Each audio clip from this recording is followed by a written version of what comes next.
ধর্মীয় বিশ্বাস এবং বিজ্ঞান এই দুটি বিষয় প্রায়শই একে অপরের বিপরীত বলে মনে করা হয়, কিন্তু কখনো কখনো এমন কিছু ঘটনা ঘটে যা এই দুটি বিষয়কে এক বিন্দুতে নিয়ে আসে। মক্কার কাবা শরীফের ওপর চাঁদের একটি বিরল দৃশ্য তেমনই একটি ঘটনা, যা একদিকে যেমন মুসলমানদের মনে আধ্যাত্মিক বিশ্বাসকে আরও দৃঢ় করেছে, অন্যদিকে তেমনি জ্যোতির্বিজ্ঞানীরা এর বৈজ্ঞানিক ব্যাখ্যা দিয়েছেন।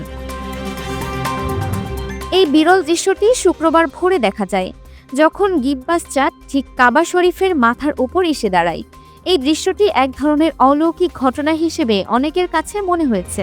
পবিত্র কুরআনেও কিয়ামতের পূর্বাভাস হিসেবে চাঁদের দ্বিখণ্ডিত হওয়ার ঘটনার উল্লেখ আছে, যা এই ধরনের ঘটনাগুলোকে আরও রহস্যময় করে তোলে।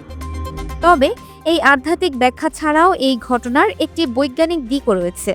সৌদি আরবের জেদ্দা অ্যাস্ট্রোনমি সোসাইটির প্রধান মাজেদ আবু জাহরা এই ঘটনাকে একটি মহাজাগতিক বিষয় হিসেবে বর্ণনা করেছেন।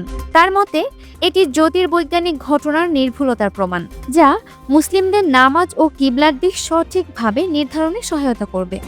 এটি প্রমাণ করে যে বিজ্ঞান এবং বিশ্বাস একে অপরের পরিপূরক হতে পারে। ঐতিহাসিকভাবে ইসলামী জ্যোতির্বিদরা সূর্য, চাঁদ এবং নক্ষত্রের অবস্থান ব্যবহার করে নামাজের সময় ও কিবলা নির্ধারণ করতেন।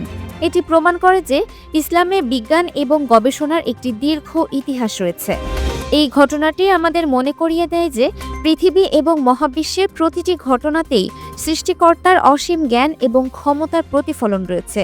এটি কেবল একটি বিরল মহাজাগতিক ঘটনা নয়, বরং এটি একটি আধ্যাত্মিক বার্তা, যা আমাদের মনে করিয়ে দেয় যে বিজ্ঞান এবং বিশ্বাস উভয়ই আমাদের জীবনকে সমৃদ্ধ করতে পারে। Multimedia desk, Dinajpur TV. Dinajpur TV, মানুষের জীবনের কথা বলে।